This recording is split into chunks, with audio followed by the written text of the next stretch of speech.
Hello friends, कैसे हैं आप सभी लोग। आई होप आप सब लोग बिल्कुल ठीक होंगे। चलिए शुरू करते हैं आज की क्लास। आज से आप सभी की सीटेट की क्लासेस शुरू हो रही हैं और सबसे पहले जो आपके पेपर हुए हैं सीटेट के, जो अभी जनवरी में हुए थे पेपर, चाहे आपका पेपर सेकंड हो या पेपर फर्स्ट हो, सारे सब्जेक्ट को एनालिसिस करेंगे। सबसे पहले कि किस टाइप के क्वेश्चन पूछे गए थे। बहुत सारे लोगों ने पेपर दिया होगा तो उनको पता होगा किस टाइप के क्वेश्चन पूछे गए थे, और कुछ लोग ऐसे होंगे जिन्होंने अभी पेपर नहीं दिया होगा। इस बार यानी जुलाई में वो पेपर देंगे फर्स्ट टाइम, तो वो लोग देख लें कि आपका चाहे पेपर सेकेंड हो या पेपर फर्स्ट हो, सारे सब्जेक्ट के किस टाइप के क्वेश्चन पूछे गए थे, क्या लेवल रहा है और आपको तैयारी किस तरीके से करनी है। ठीक है, तो आज से क्लासेस शुरू हो जाएंगी आपकी फर्स्ट भी और सेकेंड की। ठीक है, सेकेंड पेपर भी एनालिसिस कराएंगे और फर्स्ट पेपर के भी सारे सब्जेक्ट एनालिसिस कराएंगे। आज का पेपर सॉल्व करने के बाद आपको एक आइडिया मिल जाएगा, एक तरीका पता चल जाएगा और क्वेश्चन का लेवल पता चल जाएगा, किस टाइप के क्वेश्चन पूछे गए थे और आपकी कितनी तैयारी है, आपको कितनी तैयारी करने की ज़रूरत है, कौन कौन सा टॉपिक आपका क्लियर है, कौन सा टॉपिक पढ़ने की ज़रूरत है, सारी चीज़ें क्लियर हो जाएंगी। ठीक है, तो क्लास जो है बहुत ही इंपॉर्टेंट है। लेवल आपको पता चल जाएगा तो आपको सिर्फ तैयारी करने की ज़रूरत रहेगी, आप तैयारी फिर करेंगे अच्छे तरीके से। ठीक है, तो आज की क्लास में हम जो पेपर सेकंड हुआ था उसका सीडीपी का जो 30 क्वेश्चन है उसको डिस्कस करने वाले हैं। 5 पेपर होते हैं, आप सभी को पता है, और 5 में सभी जो भी क्वेश्चन पूछे जाते हैं वो 30-30 नंबर के पूछे जाते हैं। टोटल जो क्वेश्चन पूछे जाते हैं वो 150 क्वेश्चन पूछे जाते हैं, जो कि 150 नंबर के होते हैं। ठीक है, तो आज की क्लास में हम सीटेट का जो है पेपर सेकंड जो सीडीपी पूछा गया था, सीडीपी का जो पेपर आया था, यानी जो सीडीपी सब्जेक्ट है उसको हम डिस्कस करने वाले हैं। ठीक है, तो बहुत ही इंपॉर्टेंट है क्लास, शुरू से लास्ट तक देखिएगा ताकि सारी चीज़ें क्लियर हो जाएं। और हाँ, अगर चैनल पर नए हैं तो चैनल को सब्सक्राइब कर लीजिएगा, साथ में अपने दोस्तों को भी शेयर कर दीजिएगा ताकि उनको भी पता चल जाए कि किस टाइप के क्वेश्चन पूछे गए थे आपके पिछले एग्जाम में। ठीक है, तो देखते हैं आज की क्लास का पहला क्वेश्चन क्या है। आप देख पा रहे होंगे ये बाल विकास एवं शिक्षा शास्त्र है। ठीक है, पार्ट फर्स्ट यानी कि भाग फर्स्ट है। 30 क्वेश्चन पूछे जाते हैं, आप सभी को पता भी होगा, नहीं पता तो जान लीजिए कि ये जो सीटेट का एग्जाम होता है, चाहे पेपर फर्स्ट हो चाहे पेपर सेकेंड हो, इन सभी में 5 सब्जेक्ट होते हैं और सभी जो है 30-30 नंबर के क्वेश्चन इसमें सभी में पूछे जाते हैं। ठीक है, तो देखते हैं सबसे पहला जो क्वेश्चन दिया हुआ क्या दिया है। पहला क्वेश्चन है कि वाइगोस्की के अनुसार संज्ञानात्मक विकास को सुगम बनाने में शिक्षक की क्या भूमिका है। वाइगोस्की, जीन पियाजे, ये सब बहुत इंपॉर्टेंट है, यहाँ से क्वेश्चन पूछे जाते हैं। तो इस बार भी पूछा गया था कि वाइगोस्की के अनुसार संज्ञानात्मक विकास को सुगम बनाने में शिक्षक की क्या भूमिका होती है, ये बताना है। पहला कि छात्र को जानकारी और ज्ञान प्रदान करना, क्या ये भूमिका होती है। दूसरा है आलंबन के माध्यम से छात्र के सीखने का मार्गदर्शन और समर्थन करना, दूसरा ऑप्शन है। तीसरा, छात्र को पूरी तरह से स्वतंत्र रूप से सीखने की अनुमति देना, या फिर चौथा ऑप्शन है केवल उन्हीं कार्यों को देना जो विद्यार्थी वर्तमान में स्वतंत्र रूप से कर सकता है। तो जब हम सीटेट की तैयारी करा रहे थे तो हमने बताया था कि कुछ नेगेटिव और पॉजिटिव वर्ड्स होते हैं, अगर आप उनको ध्यान में रखेंगे तो बहुत आसानी से सॉल्व कर पाएंगे। जैसे यहाँ पे दिया है कि केवल उन्हीं कार्यों को देना जो विद्यार्थी वर्तमान में स्वतंत्र रूप से कर सकता है। अब केवल नजर आ गया है तो इसका मतलब ये क्वेश्चन निगेटिव है और ये क्वेश्चन हमेशा आपका क्या हो जाएगा, गलत हो जाएगा। केवल वर्ड कहीं भी देखने में आ जाए, आपको कहीं भी मिल जाए, तो समझ लीजिए कि ये क्वेश्चन क्या होगा, ये ऑप्शन क्या होगा, गलत होगा। तो ये फोर्थ ऑप्शन तो हो नहीं सकता। थर्ड है कि छात्रों को पूरी तरह से स्वतंत्र रूप से सीखने की अनुमति देना, ये भी गलत है। तीसरा कि आलंबन के माध्यम से छात्र के सीखने का मार्गदर्शन और समर्थन करना, बिल्कुल सही। आलंबन का मतलब होता है कि किसी को जो है एक पाड़ का यानी सहारा देना। किसी भी बच्चे को अगर आप सहारा देते हो, कोई भी चीज़ वो सीख रहा है और कहीं भी अटक रहा है, अगर आप उसको आलंबन के माध्यम से यानी कि सहारा देते हैं तो बच्चा जो है उसको सीखने का सही मार्गदर्शन मिलेगा, सही समर्थन मिलेगा। ठीक है, तो कहने का मतलब यही है कि किसी भी बच्चे को अगर आप सहारा देते हैं आलंबन के माध्यम से, यानी आप उसको जो है सजेस्ट करते हैं, सुझाव देते हैं, एक सहारे का काम करते हैं, तो बच्चा जो है आसानी से सीख पाएगा। तो आलंबन के माध्यम से छात्र के सीखने का मार्गदर्शन और समर्थन करना शिक्षक की भूमिका होती है वाइगोस्की के अनुसार। ठीक है, तो यहाँ पे सेकेंड ऑप्शन इसका सही हो जाएगा। नेक्स्ट क्वेश्चन दिया हुआ है कि किशोरावस्था के बारे में निम्नलिखित में से कौन सा कथन सही नहीं है, यानी कि आपको क्या बताना है, निगेटिव बताना है।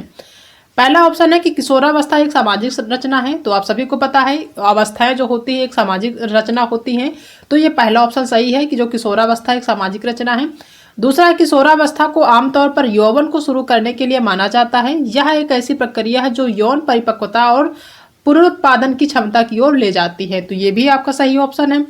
तीसरा है कि किशोरावस्था बचपन और वयस्कता के बीच विकासात्मक संक्रमण है जिसमें शारीरिक, संज्ञानात्मक और मनोसामाजिक परिवर्तन होते हैं, तो ये भी ऑप्शन आपको सही है।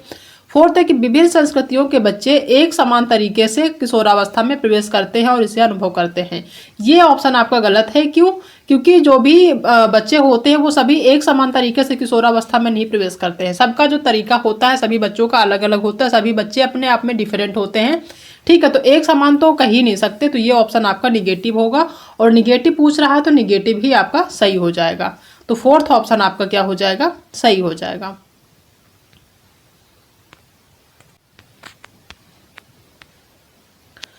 नेक्स्ट क्वेश्चन है कि सुजाता नृत्य प्रतियोगिता में केवल इसलिए उत्सुकता से भाग लेती है क्योंकि वह नकद का प्रथम पुरस्कार जीतने में रुचि रखती है। तो सुजाता क्या है? वो आंतरिक रूप से प्रेरित है, या फिर बाहरी रूप से प्रेरित है, या फिर महारत उन्मुख शिक्षार्थी है, या फिर असफलता परिहार शिक्षार्थी है। तो यहाँ पे कह रहा कि जो सुजाता एक लड़की है वो नृत्य प्रतियोगिता में केवल इसलिए उत्सुकता से भाग लेती है क्योंकि वह नकद पुरस्कार जीतने में रुचि रखती है, यानी कि उसके अंदर लालच है, वो नकद पुरस्कार जो भी उसको पैसा मिल रहा है उसके लिए वो जो है नृत्य प्रतियोगिता में भाग लेती है। तो ये जो प्रेरित करता है वो बाहरी रूप से प्रेरित करता है, ठीक है। नकद जो है प्राप्त करना वो बाहरी रूप से है, ठीक है। तो यहाँ पे वो आंतरिक रूप से नहीं है बल्कि वो बाहरी रूप से प्रेरित है, तो सेकेंड ऑप्शन सही हो जाएगा। नेक्स्ट क्वेश्चन दिया हुआ है कि शिक्षार्थियों के बीच व्यक्तिगत भिन्नताओं को संबोधित करने के लिए एक शिक्षक को क्या करना चाहिए? शिक्षार्थियों के बीच जो व्यक्तिगत भिन्नताएं होती हैं उनको संबोधित करने के लिए एक शिक्षक को क्या करना चाहिए? पहला है कि मतभेदों को असामान्य और एक प्रकार की कमी के रूप में स्वीकार करना चाहिए। बिल्कुल नहीं, जो भी मतभेद और असामान्य प्रकार की जो कमी है उनको स्वीकार नहीं करना चाहिए, गलत है।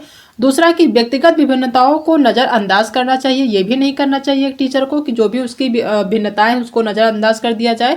तीसरा है कि भिन्नताओं को मानव विविधता की प्रत्यक्ष विशेषता के रूप में मानना चाहिए, बिल्कुल सही। जो भी भिन्नताएं हैं बच्चों के अंदर उनको मानव विविधता की प्रत्यक्ष विशेषता के रूप में मानना चाहिए कि ये एक विशेषता होती है, ठीक है।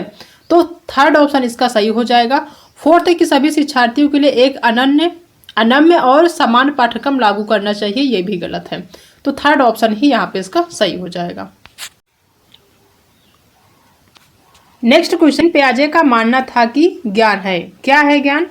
पर्यावरण से निष्क्रिय रूप से पारित होने के बजाय बच्चे द्वारा निर्मित किया जाता है, ठीक है। यानी जो जीन पियाजे हैं उनका मानना था कि जो ज्ञान है क्या वो पर्यावरण से निष्क्रिय रूप से पारित होने के बजाय बच्चे द्वारा निर्मित किया जाता है, या फिर दूसरा है कि अंतःक्रियाओं के माध्यम से प्राप्त करने के बजाय जन्मजात और दिया हुआ होता है, या फिर अधिक जानकार अन्य लोगों के साथ बातचीत से सह निर्मित होता है, या फिर एक दृश्य व्यवहार परिवर्तन है जिसे विश्वसनीयता के साथ मापा जा सकता है। तो जो ज्ञान है वो दृश्य व्यवहार परिवर्तन है, लेकिन इसे विश्वसनीयता के साथ मापा नहीं जा सकता, ये गलत होगा। दूसरा है कि अधिक जानकार अन्य लोगों के साथ बातचीत से सह निर्मित होता है, ये भी गलत है। तीसरा है कि अंतःक्रियाओं के माध्यम से प्राप्त करने के बजाय जन्मजात और दिया होता है, ये भी गलत है। जो ज्ञान है वो पर्यावरण से निष्क्रिय रूप से पारित होने के बजाय बच्चे द्वारा निर्मित किया जाता है, ये ऑप्शन आपका सही होगा, जो कि जीन पियाजे का मानना है। तो पहला ही ऑप्शन सही हो जाएगा। नेक्स्ट क्वेश्चन है 6 नंबर की, एक प्रगतिशील कक्षा में जो आकलन होता है वो कैसा होता है? क्या वो गतिशील होता है, या फिर वस्तुनिष्ठ होता है, या फिर योगात्मक होता है, या फिर मानक संदर्भित होता है? तो मानक संदर्भित, मानक जो है अपने आप में एक नेगेटिव वर्ड है, तो ये तो वैसे भी गलत होगा। योगात्मक नहीं होता है, वस्तुनिष्ठ भी नहीं होता, बल्कि जो आकलन होता है वो क्या होता है? गतिशील होता है, ठीक है, यानी डायनेमिक होता है। तो पहला ही ऑप्शन इसका सही हो जाएगा।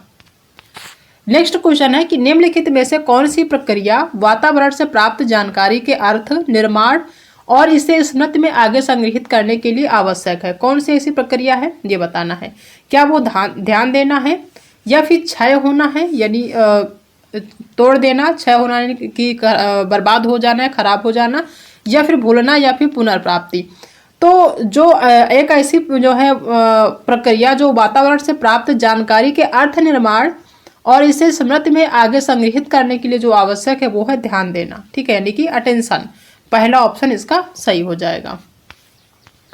नेक्स्ट क्वेश्चन है, निम्नलिखित में से कौन सा एक ऐसे प्रश्न का उदाहरण है जिसमें छात्रों को जानकारी का विश्लेषण करने की आवश्यकता होती है। कौन सा ऐसा उदाहरण है वो बताना है। पहला है to kill a mockingbird, उपन्यास एक का कथानक क्या है, ये पहला ऑप्शन है। ठीक है। दूसरा है कि to kill a mockingbird उपन्यास का विषय क्या है। तीसरा है कि to kill a mockingbird में लेखक प्रतीकवाद का उपयोग करते हैं। चौथा, to kill a mockingbird का नायक कौन है। यहाँ पे क्या बताना है, एक ऐसे प्रश्न का उदाहरण है जिसमें छात्रों को जानकारी का विश्लेषण करने की आवश्यकता होती है, यानी विश्लेषण किया जा सके। ठीक है, तो वो होगा to kill a mockingbird उपन्यास का कथानक, ये तो होगा नहीं। दूसरा, to kill a mockingbird उपन्यास का विषय क्या है, ये भी गलत है, बल्कि ये होगा थर्ड ऑप्शन कि to kill a mockingbird में लेखक प्रतीकवाद का उपयोग कैसे करते हैं। ठीक है, थर्ड ऑप्शन इसका सही हो जाएगा। नेक्स्ट क्वेश्चन है, अभिकथन और कारण के रूप में दिया गया है। अभिकथन कह रहा है कि शिक्षकों को निरंतर अपने स्वयं की रूढ़िवादिता और पूर्वाग्रह पर चिंतन करना चाहिए। ये जो है अभिकथन दिया हुआ है, तो बिल्कुल सही। जो भी शिक्षक हैं उनको निरंतर यानी लगातार अपने स्वयं के रूढ़िवादिता और पूर्वाग्रहों पर चिंतन करना चाहिए, ये तो ऑप्शन सही है, यानी अभिकथन सही है। और दूसरा है कि सांस्कृतिक रूप से उत्तरदायी शिक्षण का अर्थ है कि शिक्षक चिंतनशील होना चाहिए, तो आपका कारण भी सही है आपका, यानी कि अभिकथन और कारण दोनों सही हैं। तो आप सही विकल्प बताना कि कौन सा विकल्प सही होगा। पहला है कि ए और आर दोनों सही हैं, तो हाँ बिल्कुल ए और आर दोनों सही हैं, ए भी सही है आर भी सही है। ए की आर सही व्याख्या करता है, जो ए दिया हुआ है इसकी जो व्याख्या है वो आर सही करता है, तो इसका मतलब ये पहला ऑप्शन इसका सही हो जाएगा। नेक्स्ट क्वेश्चन दिया है, कोहलबर्ग के नैतिक विकास के सिद्धांत की कैरोल गिल्गन की आलोचना का केंद्रीय तर्क क्या है। कैरोल गिल्गन से भी क्वेश्चन पूछा जाता है, बहुत ही इंपॉर्टेंट टॉपिक है। जब हम टॉपिक वाइज चीज़ों को पढ़ेंगे तब समझ में आएगा आप सभी को। इनका जो आलोचना है, उनका आलोचना का जो केंद्रीय तर्क है वो क्या है, इन्होंने किस के बारे में जो है आलोचना करी थी। पहला है कि देखभाल की नैतिकता और नारीवाद दृष्टिकोण। दूसरा है बच्चों की नैतिक क्षमताओं को अधिक आंकना, जी नहीं। तीसरा है कि बच्चों के अध्ययन में प्रायोगिक शिक्षा प्रणाली का उपयोग, ये भी गलत है। तीसरा है स्कूल जाने वाले बच्चों के लिए अध्ययन के शैक्षिक निहितार्थ, ये भी गलत है। कैरल जो गिल्गन है उन्होंने जो आलोचना की है वो करी है नारीवाद दृष्टिकोण पर। ठीक है, कोहलबर्ग जो है उनका जो नैतिक विकास का सिद्धांत है उन पे जो है इन्होंने आलोचना करी थी कैरल गिल्गन ने, कि इन्होंने जो है जो नारी है नारीवाद है उस पे जो है इन्होंने भेदभाव किया है नारियों पे, जो स्त्रियां हैं उन पे। तो इन्होंने किया कि देखभाल की नैतिकता और नारीवाद दृष्टिकोण, ये ऑप्शन इसका सही होगा, यही केंद्रीय तर्क है, पहला ऑप्शन। ठीक है। नेक्स्ट क्वेश्चन है, अभिकथन के रूप में दिया है कि वास्तविक जीवन की समस्याओं और मूर्त अनुभवों से सीखने से बच्चों को अधिगम और जानकारी प्राप्त करने के लिए कई रास्ते मिलते हैं। ठीक है, तो ये तो सही है कि वास्तविक जीवन की समस्याओं और मूर्त अनुभवों से सीखने से बच्चों को अधिगम और जानकारी प्राप्त करने के लिए कई रास्ते मिलते हैं, ये तो सही है अभिकथन। कारण क्या है वो भी देखते हैं कि विकास अपेक्षाकृत व्यवस्थित और अनुक्रमिक है, तो ये भी सही है। ठीक है, अपने आप में ये भी सही है, लेकिन इसकी व्याख्या नहीं करता है, ये अलग इसका टॉपिक है, इसका अलग टॉपिक है। ठीक है, तो ये दोनों सही तो हैं, लेकिन ये जो है ये अलग टॉपिक जो है डिस्क्राइब कर रहा है, ये अलग टॉपिक डिस्क्राइब कर रहा, तो ये इसकी व्याख्या नहीं करता है। ठीक है, सिंपल सा है यही। ऑप्शन पहला है कि ए और आर दोनों सही हैं, और एक जो है ए की आर सही व्याख्या करता है। ए और आर दोनों सही तो हैं लेकिन इसकी व्याख्या नहीं करता है, तो पहला ऑप्शन गलत होगा। दूसरा है कि ए और आर दोनों सही हैं, हाँ बिल्कुल, लेकिन ए की आर सही व्याख्या नहीं करता, तो यही ऑप्शन सही हो जाएगा कि दोनों कथन और कारण सही तो हैं लेकिन जो आर है वो ए की सही व्याख्या नहीं करता है। ठीक है, दोनों के जो टॉपिक है वो अलग अलग है, और दोनों के टॉपिक अगर सेम मिलते हैं तो पहला आपका सही होगा, दोनों अलग अलग है तो आपका सेकंड सही होगा, और दोनों अगर गलत है तो आपका थर्ड सही होगा। दोनों ठीक है, ए सही है लेकिन आर गलत है तो आपका थर्ड होगा, ए और आर दोनों गलत है तो आपका फोर्थ ऑप्शन होगा। तो यहाँ पे ए और आर दोनों सही तो हैं लेकिन जो एक दूसरे की व्याख्या नहीं करते हैं, तो यहाँ पे सेकंड ऑप्शन सही हो जाएगा। नेक्स्ट क्वेश्चन है कि अपठन वैकल्य जो कि डिसलेक्सिया है एक क्या है स्थिति है, यहाँ पे डैश फिल करना है कि जो शिक्षार्थी की डैश की क्षमता को प्रभावित करती है। ठीक है, तो बताना है यहाँ पे पहला ऑप्शन है भावनात्मक या फिर चित्र बनाने में, दूसरा है कि तंत्रिकी या फिर न्यूरोलॉजिकल ध्वनियों को प्रतीकों चिन्हों के साथ जोड़ने में, या फिर तीसरा है कि शारीरिक साथियों के साथ समाजीकरण, या फिर चौथा संवेदी शारीरिक गतिविधियों के समन्वय। तो जो अपठन वैकल्य है यानी कि जो डिस्लेक्सिया है वो एक क्या है, एक तंत्रिकीय स्थिति है यानी कि न्यूरोलॉजिकल स्थिति है जो शिक्षार्थी की ध्वनियों को प्रतीकों व चिन्हों के साथ जोड़ने की क्षमता को प्रभावित करता है। तो यहाँ पर सेकंड ऑप्शन सही हो जाएगा। डिसलेक्सिया और जो डिस्ग्राफिया वगैरह होते हैं यानी कि अक्षमता से संबंधित जो भी टॉपिक है उसके बारे में हम जरूर डिटेल में डिस्कस करेंगे, तब आपको चीज़ें वहाँ पे ज़्यादा समझ में आएगी। ठीक है, अभी फिलहाल ये देख लीजिए कि कहाँ कहाँ से क्वेश्चन पूछे गए हैं। तो डिसलेक्सिया से भी क्वेश्चन पूछे जाते हैं, बस क्वेश्चन का जो पूछने का तरीका वो थोड़ा सा डिफरेंट किया गया है। ठीक है, इस बार तो यहाँ पे सेकेंड ऑप्शन सही हो जाएगा। नेक्स्ट क्वेश्चन है कि एक माध्यमिक स्कूल शिक्षक छात्रों को संकल्पनाओं और वास्तविक दुनिया के अनुप्रयोगों के बीच संबंध बनाने में मदद करके सार्थक सीखने को सक्षम बनाना चाहता है। निम्नलिखित में से कौन सी गतिविधि एक उपयुक्त शैक्षणिक रणनीति होगी, ये बताना है। ठीक है, कौन सी होगी ये बताना है। पहला, छात्रों को नियम और परिभाषाएं याद करने में। तो हमने आप सभी को बताया था जब भी क्लासेस ली थी नेगेटिव और पॉजिटिव की, जो याद करना होता है ये क्या होता है, आपका नेगेटिव होता है। ठीक है, तो याद करना कहीं भी नजर आए इसका मतलब गलत कर देना। किसी भी छात्र को नियम और परिभाषाएं हमें याद नहीं करानी, रटाना नहीं है। ठीक है, तो ये गलत होगा। दूसरा है कि शिक्षार्थियों से बहुविकल्पी प्रश्नों वाली कार्यपत्रक पूरी करने को कहें, यह भी गलत होगा। तीसरा है कि किसी भी कार्य को हम थोप नहीं सकते बच्चों के ऊपर, तो ये भी गलत होगा। तीसरा है कि विद्यार्थियों को उद्दीपक प्रतिक्रिया अनुबंधन की विधि द्वारा सीखने को कहें, यह भी गलत होगा। किसी एक विधि के द्वारा बच्चों को सीखने के लिए हम नहीं कह सकते हैं, कई सारे ऑप्शन दे सकते हैं कि इस विधि के साथ आप जो भी आपको समझ में आए और जो तरीके हों आपको उनके साथ भी आप सीख सकते हैं, कोई एक विधि के साथ हम नहीं कह सकते, तो ये भी गलत होगा। ठीक है, फोर्थ है कि छात्रों को छोटे समूहों में वर्तमान मुद्दे पर शोध करने दें और अपने निष्कर्ष कक्षा में प्रस्तुत करें। बिल्कुल सही, जो भी छात्र हैं उनको छोटे समूहों में बांट दें, साथ में ये उनको जो भी मुद्दे हैं उस पर खुद शोध करने के लिए कहें और जो भी निष्कर्ष है निकलता है उसको कक्षा में प्रस्तुत करने के लिए कहें। तो ये एक एक्टिविटी हो जाएगी, गतिविधि हो जाएगी। ठीक है, बच्चों को गतिविधि के द्वारा कार्य कराएंगे, सिखाएंगे तो चीज़ें आसानी से समझ पाएंगे। तो यहाँ पे फोर्थ ऑप्शन सही हो जाएगा कि जो भी छात्र हैं उनको छोटे समूहों में वर्तमान मुद्दे पर शोध करने के लिए दें। ठीक है, और अपने निष्कर्ष कक्षा में प्रस्तुत करें, जो भी निष्कर्ष निकलता है उसको क्लास में बताएं। तो ये फोर्थ ऑप्शन सही हो जाएगा। नेक्स्ट क्वेश्चन है कि कोहलबर्ग के नैतिक विकास की किस अवस्था में बच्चों का तर्क कानून की नैतिकता के इर्द गिर्द घूमता है। ठीक है, जो बच्चों का तर्क है वो कानून की नैतिकता के इर्द गिर्द घूमता है, तर्क कानून की। ठीक है, पहला है पूर्व पारंपरिक नैतिकता, दूसरा है पारंपरिक नैतिकता, तीसरा है विषम नैतिकता और चौथा है स्वायत्त नैतिकता। तो कोहलबर्ग से भी क्वेश्चन पूछा जाता है। वैसे तो जितने भी मनोवैज्ञानिक है बहुत ही इंपॉर्टेंट है, चाहे वो जीन पियाजे हों, वाइगोत्स्की हों, कोहलबर्ग हों, यहाँ से क्वेश्चन आपके हमेशा एग्जाम में पूछे जाते हैं। तो इन सब टॉपिक्स को जब हम पढ़ेंगे तो बहुत ही डिटेल में पढ़िएगा ताकि यहाँ से क्वेश्चन आपके एक भी ना छूटने पाए। ठीक है, तो कोहलबर्ग के नैतिक विकास की किस अवस्था में बच्चों का तर्क कानून की नैतिकता के इर्द गिर्द घूमता है, तो वो है पारंपरिक नैतिकता। ठीक है, सेकेंड ऑप्शन यहाँ पे सही हो जाएगा। नेक्स्ट क्वेश्चन है कि निम्नलिखित में से कौन एक समावेशी कक्षा का उदाहरण नहीं है। जब भी आप पेपर सॉल्व करने बैठे या एग्जाम में या फिर कभी प्रीवियस ईयर के क्वेश्चन सॉल्व करें तो आप निगेटिव का जरूर ध्यान दें कि यहाँ पे निगेटिव पूछ रहा है। ठीक है, पहला है विविध दृष्टिकोणों का समावेश। ठीक है, यहाँ पे निगेटिव बताना, तो विविध दृष्टिकोणों का समावेश एक समावेशी कक्षा का उदाहरण होता है। ठीक है, ये सही है आपका।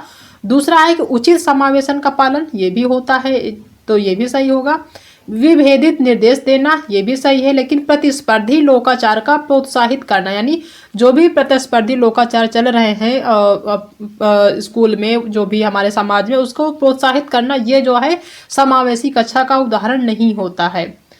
ठीक है, हमने बताया था जो भी प्रतिस्पर्धा की बात कर रहा हो, किसी भी भेदभाव को बात कर रहा हो, किसी भी रूढ़िवादिता को बात कर रहा हो, तो वो क्या होगा, निगेटिव होगा। तो फोर्थ ऑप्शन ये क्या हो जाएगा, निगेटिव हो जाएगा, और निगेटिव ही ऑप्शन आपका सही होगा क्योंकि यहाँ पे निगेटिव पूछ रहा है। ठीक है, नेक्स्ट क्वेश्चन है कि रचनात्मक मूल्यांकन के लिए कार्य की प्रगति को दर्शाते पोर्टफोलियो एक प्रभाव प्रणाली है, क्योंकि पोर्टफोलियो बहुत ही इंपॉर्टेंट टॉपिक है, यहाँ से भी क्वेश्चन पूछा गया था इस बार। तो ये क्यों प्रभावी है, कौन सी प्रभावी प्रणाली है, ये बताना है। वे मूल्यांकन की प्रक्रिया में छात्रों को शामिल करते हैं, बिल्कुल सही। जो पोर्टफोलियो होता है, इसकी जो प्रणाली होती है, इसमें बच्चों के जो मूल्यांकन होते हैं उसमें बच्चों को शामिल, यानी जो भी मूल्यांकन होता है उसमें बच्चों को शामिल किया जाता है, बच्चों का ही मूल्यांकन किया जाता है। तो ये ऑप्शन तो सही है। पोर्टफोलियो में, पोर्टफोलियो जो एक होता है, एक फाइल होता है, उसमें जो भी बच्चे विद्यालय में आते हैं उनका पूरा मूल्यांकन करके एक लिखित रूप में रखा जाता है, ठीक है। बाकी चीज़ें जब पोर्टफोलियो टॉपिक पढ़ाएंगे, टॉपिक वाइज जो भी चीज़ें पढ़ाएंगे, तब वहाँ पे क्लियर हो जाएंगी आपको। दूसरा है कि वे व्यक्तिगत छात्रों की प्रगति के बारे में अंतर्दृष्टि प्रदान करते हैं, बिल्कुल सही। बच्चों की क्या प्रगति है, क्या कमियां हैं, क्या उसके जो है अच्छाइयाँ हैं, गुण और अवगुण, सारी चीज़ें उसमें लिखी होती है, तो ये भी सही है।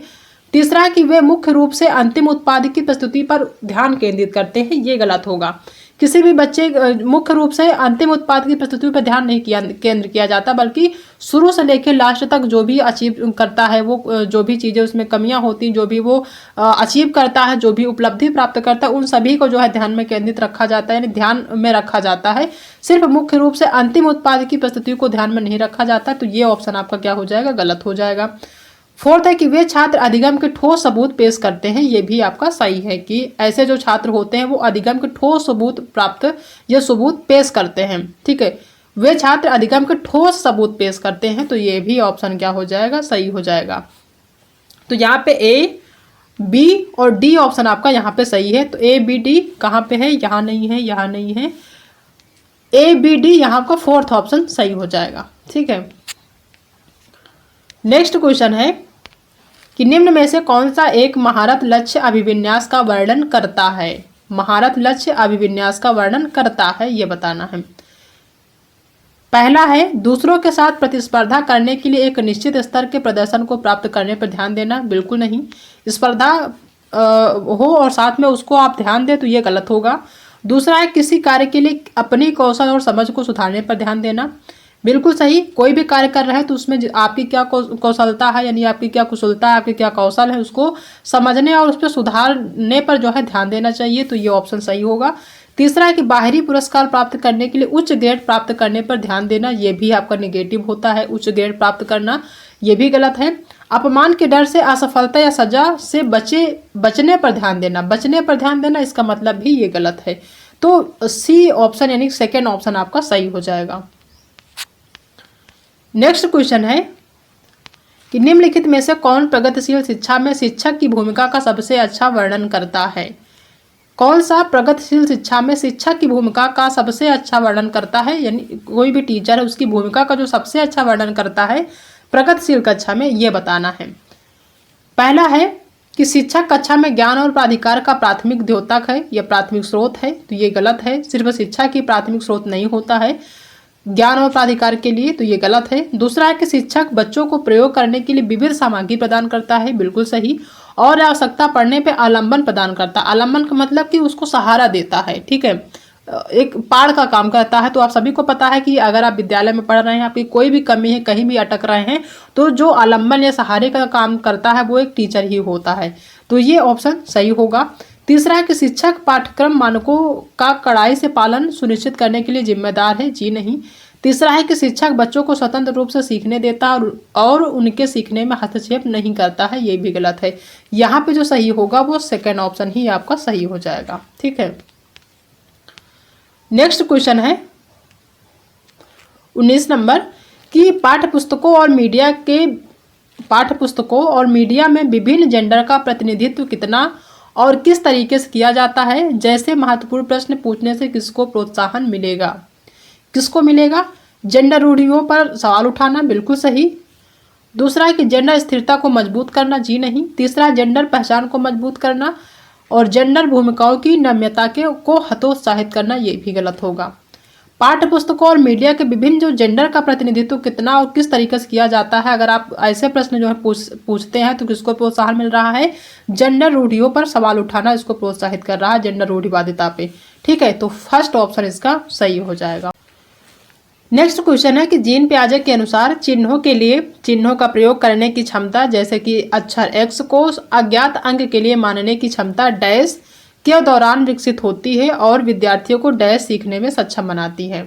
तो किसके दौरान होती है? क्या वो मूर्त संक्रियात्मक अवस्था है या फिर बीजगणित और गणना? बीजगणित और गणना के लिए तो जो है सक्षम बनाती है, लेकिन मूर्त संक्रियात्मक अवस्था नहीं होता है, तो ये गलत होगा। मूर्त संक्रियात्मक अवस्था तो पहले ही गलत होगा। संरक्षण और क्रमबद्धता नहीं होता, बल्कि बीजगणित और गणना होता है। तीसरा है औपचारिक संक्रियात्मक अवस्था, बिल्कुल सही, और बीजगणित और गणना।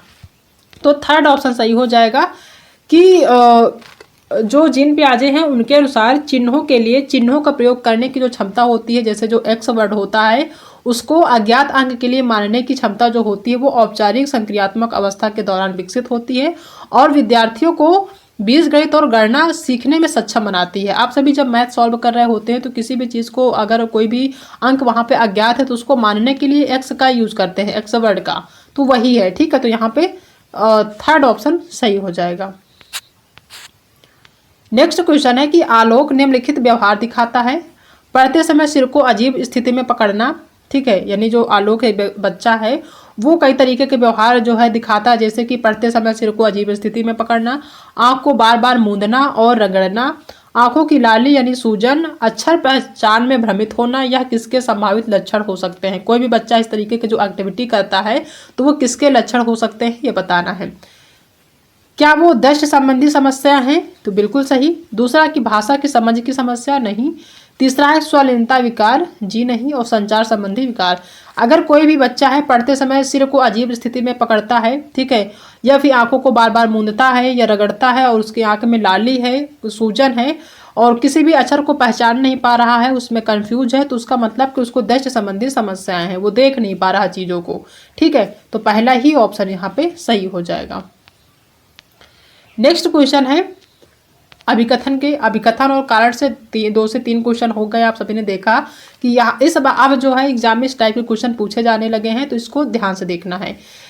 एक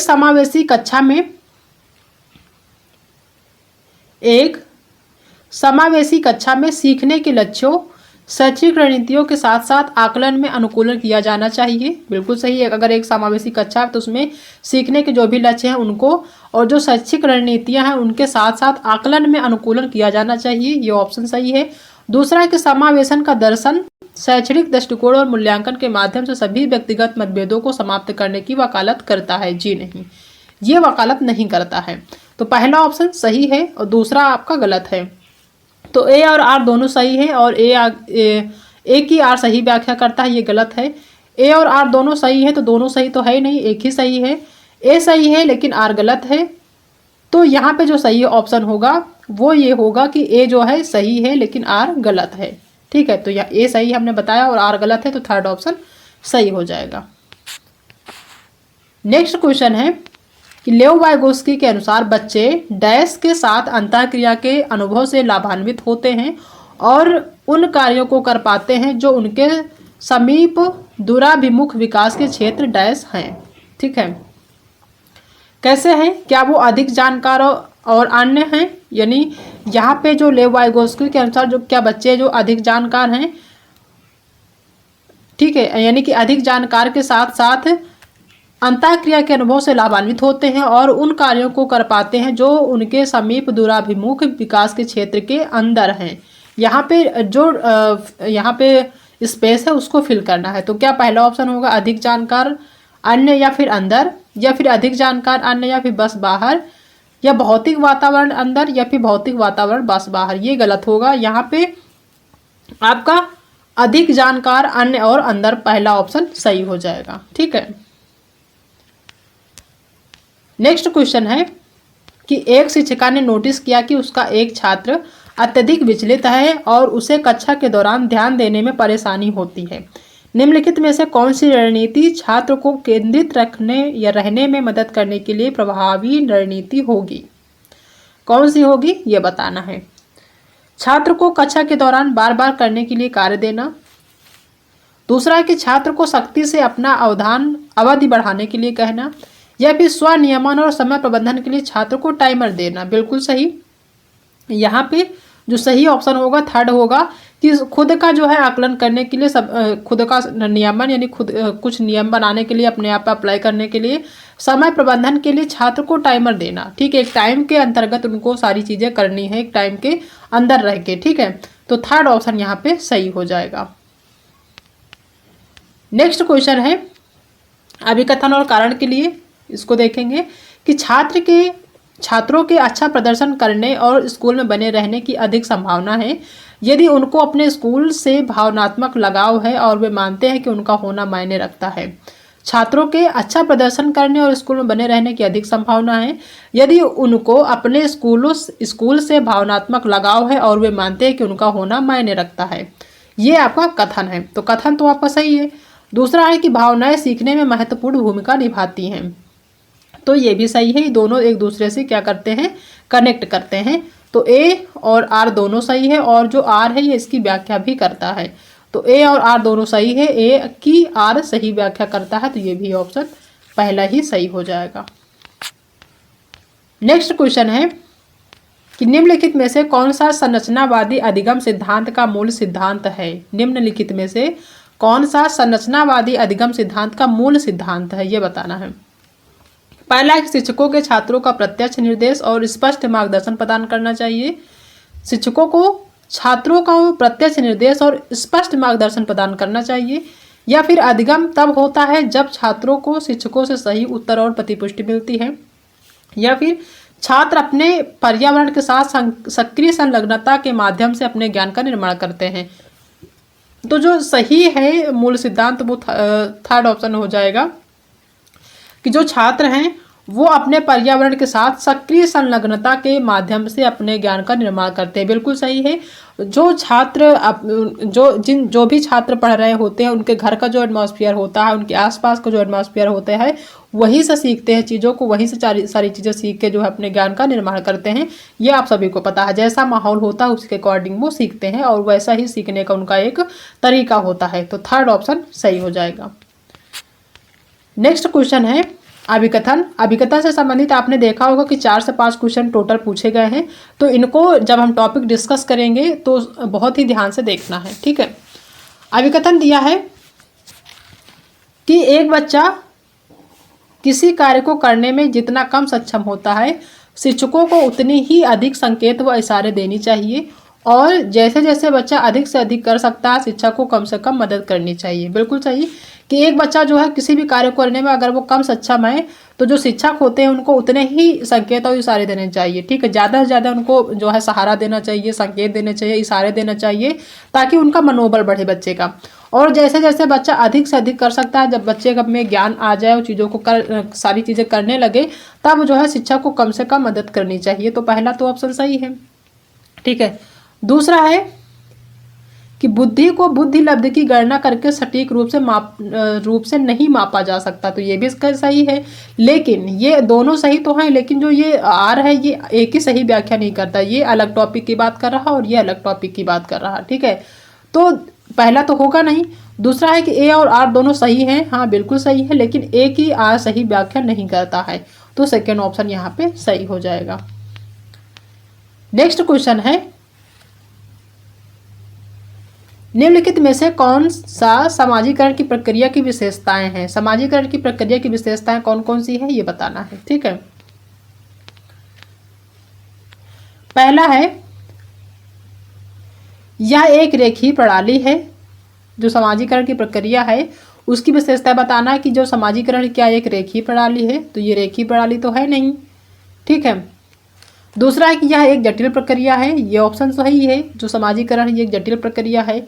तीसरा है कि यह एक बहुआयामी प्रक्रिया है, ये भी सही है। और फोर्थ है कि यह विभिन्न संस्कृतियों में विशिष्ट रूप से होती है, तो ये भी सही है। यानी कि ए गलत है, बाकी बी सी और डी आपका सही है। तो बी सी डी आपका कहाँ पे है, बी सी डी आपका थर्ड ऑप्शन सही हो जाएगा। ठीक है, नेक्स्ट क्वेश्चन है अभिकथन और कारण में।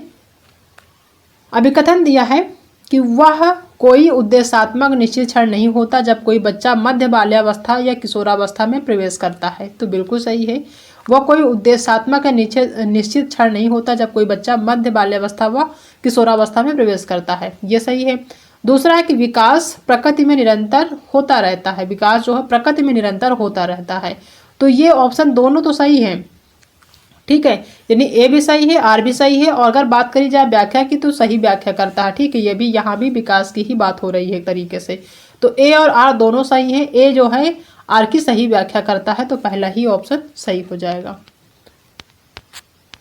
नेक्स्ट क्वेश्चन है कि एक प्रारंभिक विद्यालय का शिक्षक छात्र के शैक्षणिक आत्मसंपत्ति के विकास को दृढ़ता से प्रभावित कर सकता है। पहला है कि सभी विद्यार्थियों से बहुत कम अपेक्षाएं रखना, तो ये तो गलत होगा, ठीक है। दूसरा, बहुत कम अपेक्षाएं रखना गलत है। छात्रों में स्वायत्तता और पहल को दंडित करना, जी नहीं, दंडित करना नेगेटिव होता, हमने बताया था। तीसरा है कि छात्रों में स्वायत्तता और पहल को पुरस्कृत करना, बिल्कुल सही। अगर कोई भी छात्र है किसी भी चीज़ में अगर वो पहल कर रहा है तो उसको जो है वहाँ पे पुरस्कृत करना। पुरस्कृत करने का मतलब ये नहीं होता कि उसको नए नए तोहफे देना महंगे महंगे, ये नहीं होता, बल्कि ताली बजा देना, उसको प्रोत्साहित करना, एक जो है उसके लिए अच्छे शब्द यूज करना, यही पुरस्कृत होता। तो ये सही है। विशेष छात्रों में बहुत कम उम्मीदें रखना, ये भी गलत। तो थर्ड ऑप्शन ही इसका सही हो जाएगा कि एक प्रारंभिक विद्यालय का जो शिक्षक और छात्र का जो शैक्षणिक आत्मसंप्रत्यय का जो विकास को दृढ़ता से प्रभावित कर सकता है। कोई भी शिक्षक जो है छात्र को एक शैक्षणिक आत्मसंप्रत्यय के विकास को दृढ़ता से अगर प्रभावित कर सकता है तो यही है कि छात्रों में स्वायत्तता और पहल को पुरस्कृत करना। थर्ड ऑप्शन सही हो जाएगा। तो ये सारे क्वेश्चन हैं जो कि हमने आज की क्लास में डिस्कस किया है, और ये सेकंड पेपर का जो है सीडीपी के क्वेश्चन थे। सीडीपी के 30 क्वेश्चन हमने डिस्कस किए हैं आज की क्लास में। आई होप कि आप सभी ने आज की क्लास को ध्यान से देखा होगा और चीज़ें समझ में आई होंगी, किस टाइप के क्वेश्चन पूछे गए थे और किस टॉपिक से ज़्यादा क्वेश्चन आपको देखने को मिले हैं, ठीक है। तो आई होप आज की क्लास पसंद आई होगी आप सभी को। अगर क्लास पसंद आई है तो वीडियो को लाइक करिएगा, अपने दोस्तों में शेयर करिएगा। अगर आप चैनल पर पहली बार विजिट कर रहे हैं तो चैनल को सब्सक्राइब कर लीजिएगा, क्योंकि अब जो है सारी क्लासेस 1 बाय 1 जब तक आपकी जो है सीटेट का एग्जाम हो नहीं जाता तब तक आपकी क्लासेस चलती रहेंगी। कल की क्लास में जो सेकेंड पेपर उसमें SST का जो क्वेश्चन पूछा जाता है उनको हम डिस्कस करने वाले हैं, ठीक है। तो आज CDP हमने डिस्कस किया है। कल जो क्लास होगी आपकी 2 से 3 बजे के बीच में, उसमें हम SST के जो 60 क्वेश्चन पूछे जाते हैं उनको डिस्कस करने वाले हैं। तो क्लास को देखना बिल्कुल भी मत भूलिएगा, ठीक है। तो आज की क्लास में इतना ही। आई होप चीज़ें समझ में आ गई होंगी। बाकी मिलते हैं नेक्स्ट क्लास में एक नई टॉपिक के साथ। तब तक अपना ध्यान रखिएगा।